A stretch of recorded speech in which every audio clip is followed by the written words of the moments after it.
You ever notice how some people just can't stand the idea of you having something that's yours?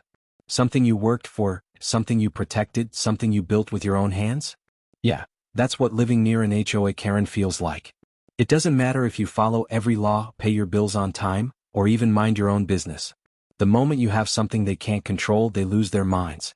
Now, let me take you back to the day it all started. My ranch sat on the edge of a wide open valley, where the land stretched out so far you could see the sunrise touch the hills and the sunset dip behind the pines. My family had lived on that land for generations, and when it finally came into my hands, I promised myself I'd protect it. Every fence post, every acre, every drop of sweat that went into keeping that place alive meant something. And right at the entrance of that ranch was my pride and joy, my steel ranch gate. Not some flimsy little swinging door. I'm talking about a heavy-duty, welded, reinforced gate with a locking mechanism that could stop a truck if it needed to. I put it there for one reason: to keep people like Karen out. Now, Karen wasn't technically my neighbor. She lived in that cookie-cutter HOA development a few miles down the road. You know the type. Identical beige houses, rules about what color your shutters could be, fines for leaving your trash can out too long. The whole place felt like a prison with nicer lawns. And yet, that HOA somehow thought they had authority over everything within spitting distance of their subdivision, including my ranch. It all began with a letter. I remember walking out to the mailbox one hot morning, sweat already rolling down my back from fixing fence lines, when I saw a bright white envelope with that stamped HOA logo glaring at me like a warning sign. I ripped it open right there by the road. Dear resident, it began as if I was one of their dues-paying little prisoners. Your property gate is considered unsightly and does not meet the community aesthetic. Please remove or replace the gate within 14 days or face legal action. I laughed so hard I nearly choked. Legal action? Over my gate? On land that wasn't even part of their subdivision? They must have been out of their minds. I crumpled that letter, shoved it in my back pocket, and went on about my day. I figured it was just a mistake, some overzealous board member who didn't know where their authority ended. But Karen, oh no. Karen knew exactly what she was doing. The very next day she showed up. I was out by the barn, patching a roof shingle, when I heard tires crunching over gravel. A shiny SUV rolled up to my gate, the kind with the HOA bumper sticker slapped proudly on the back window. Out stepped Karen, in her oversized sunglasses, clutching a clipboard like it was a weapon. She strutted up to the gate like she owned the place, clicking her heels against the dirt, wrinkling her nose at the sight of my ranch like it was some kind of landfill.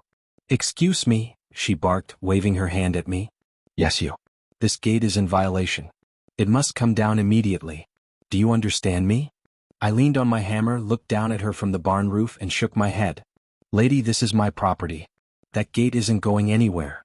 Her face turned red so fast I thought she might burst a blood vessel. "You are part of this community whether you like it or not, and we have standards. This gate does not meet them."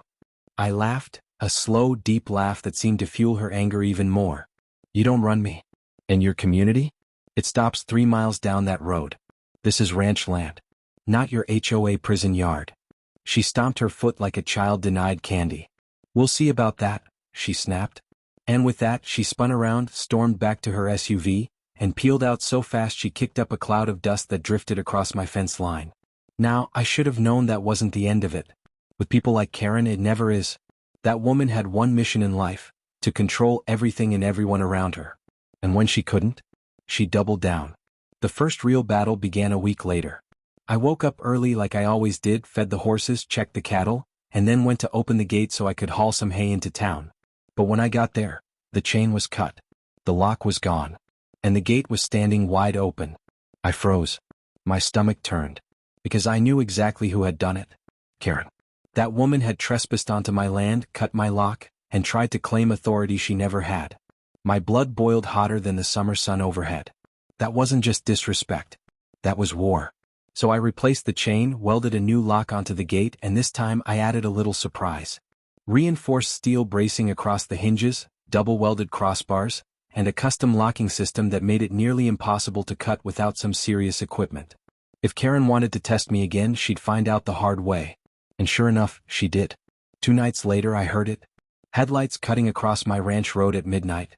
The low rumble of an engine creeping closer. I slipped out of bed, pulled on my boots, and grabbed my flashlight.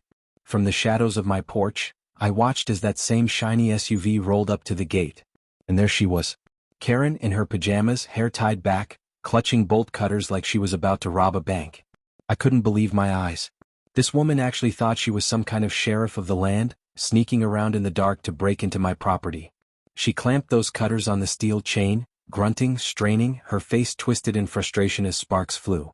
But the lock didn't budge. My gate didn't move. And after a solid 5 minutes of effort, she screamed in rage, threw the cutters on the ground, and stomped back to her SUV. I had to cover my mouth to keep from laughing.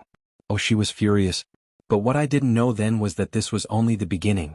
Because if there's one thing worse than an HOA Karen who thinks she's in charge, it's an HOA Karen with a bruised ego. And when you bruise their ego, they come back harder. That's when I decided, if she wanted to keep crashing into my life, then I was going to let her crash. Literally. Because my gate wasn't just a gate anymore. It was going to be a trap. A plan so perfect, so undeniable, that when Karen came barreling down my road again, she'd learn once and for all, you don't mess with a rancher on his own land. The night Karen failed to cut through my new lock was the night I realized something important. This wasn't just about a gate anymore. This wasn't just about property lines or legal boundaries. No, this had become personal for her. She wasn't going to stop until she broke me down, until she proved to herself and her precious HOA board that they could bend a rancher to their will. And for me, that meant one thing. If she wanted a fight, then a fight was exactly what she was going to get. The next morning, I stood at the gate for a long while, staring at the fresh scuff marks her bolt cutters had left on the steel. The scratches glared back at me like battle scars. That woman had waged her first full assault. And she had lost. But she wouldn't take that defeat quietly. Karen was the type who only grew more dangerous when her pride was hurt.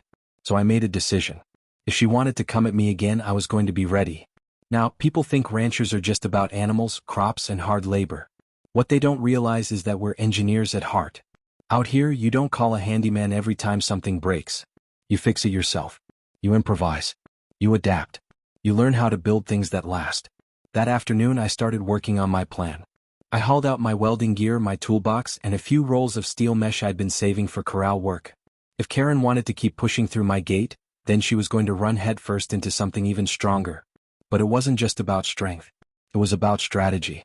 See, I knew her type. She was proud of that shiny SUV.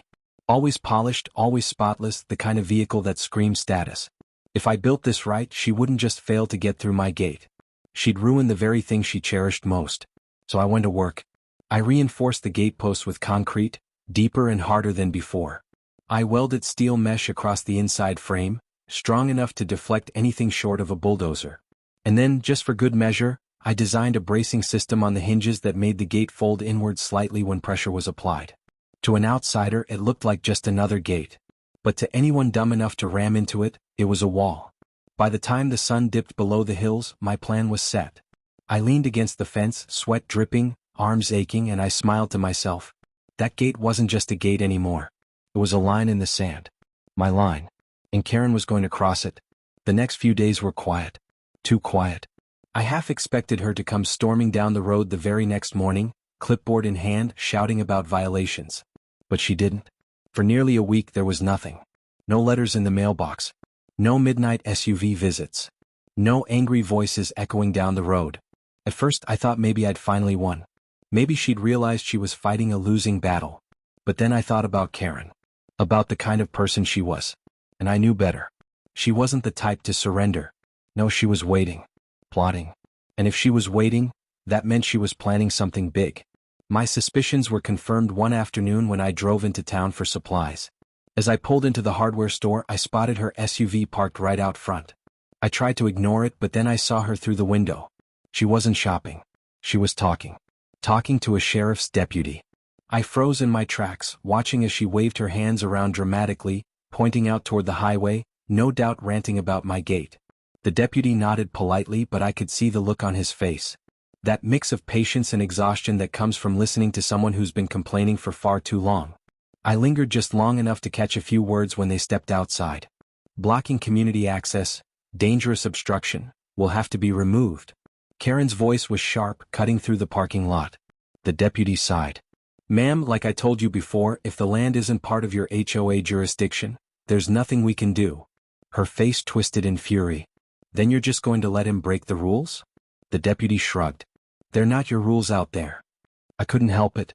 I laughed right out loud, the sound echoing across the lot. Karen whipped her head toward me, her eyes narrowing like daggers. "This isn't over," she hissed before storming off to her SUV and slamming the door. I tipped my hat to the deputy and went about my day, but I knew deep down, she was going to come back harder than ever. And I was right. That night I sat on my porch sipping coffee under the stars when I heard it. An engine. Not creeping this time. Not quiet. No. This time it was loud. Aggressive. Tires kicking up gravel like a storm rolling down the road. I set my mug down, stood up, and stepped into the shadows by the barn. My heart thudded in my chest as I saw the SUV headlights bouncing closer, brighter, angrier. And there she was. Karen behind the wheel, jaw set, eyes burning with rage. She wasn't stopping this time. She wasn't cutting chains. She wasn't sneaking bolt cutters in the dark. No, this time she was charging. The SUV roared as it barreled straight toward my gate, dust flying, engine screaming. She was going to ram it. She was going to crash through and prove to herself that she could finally beat me. But she didn't know what I'd built. She didn't know that I had prepared for this exact moment. I held my breath as her headlights lit up the steel, her tires screeched, and then, bang. The sound echoed through the valley like thunder. Metal against metal. Tires screeching. Glass shattering. The SUV slammed into my reinforced gate and stopped dead in its tracks. The front end crumpled like paper, smoke hissing from the radiator, steam pouring into the night. Karen's head snapped forward against the airbag, her scream muffled by the sound of the collision. And just like that, my plan had worked. I stepped out of the shadows, boots crunching on gravel as the dust settled around us. My gate stood tall, unbroken, solid as the day I'd built it. And Karen?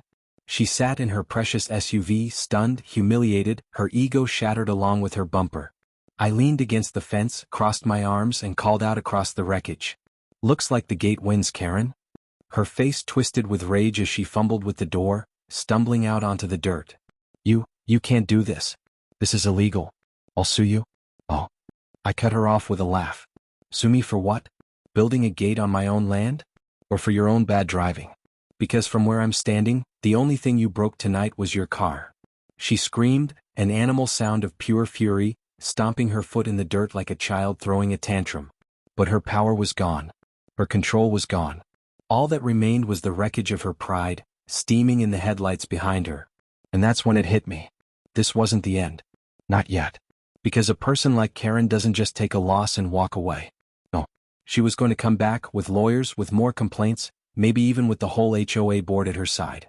She wasn't done with me. But what she didn't realize, neither was I. Because this wasn't just a fight over a gate anymore. This was war. And I wasn't about to lose. The night Karen rammed her SUV into my gate should have been the end of it. Most people, after totaling their vehicle against a wall of reinforced steel, would take the loss, lick their wounds, and go home humbled. But Karen wasn't most people. She wasn't capable of letting go. Her whole identity was wrapped up in control, in bending others to her will, and now that she had failed so spectacularly, her obsession only grew darker. When the dust settled around that wreck, she swore revenge. I could see it in her eyes, bloodshot and burning with a rage that went deeper than reason. She staggered to her feet, pointed a shaking finger at me, and spat out the words like venom. "You'll regret this. You think you've won, but you haven't. I'll make sure you lose everything." I didn't answer. I just stood there, arms crossed, watching as she called for a tow truck, her voice shrill through the night air. The driver arrived an hour later, hauling her busted SUV off my property while Karen shot me dagger stares from the roadside. And then she was gone. For a moment, silence returned to the ranch. The crickets chirped, the owls hooted, and the stars blinked above me. My gate stood tall, undefeated, and I thought maybe, just maybe, the fight was finally over. But I should have known better. The next morning, I found a fresh envelope in my mailbox. Stamped with the HOA's logo, thicker than the last one, this letter wasn't just a warning. It was a threat. Final notice. Your property has been deemed a hazard and a nuisance to the surrounding community. Failure to comply with the HOA board's directives will result in escalating fines, liens, and legal action. You are hereby ordered to remove your unsightly gate immediately. I crumpled that letter in my fist so hard the paper tore. Fines? Liens? Legal action? They had no jurisdiction over me, no power to dictate what I built on my own land. But that didn't matter to them.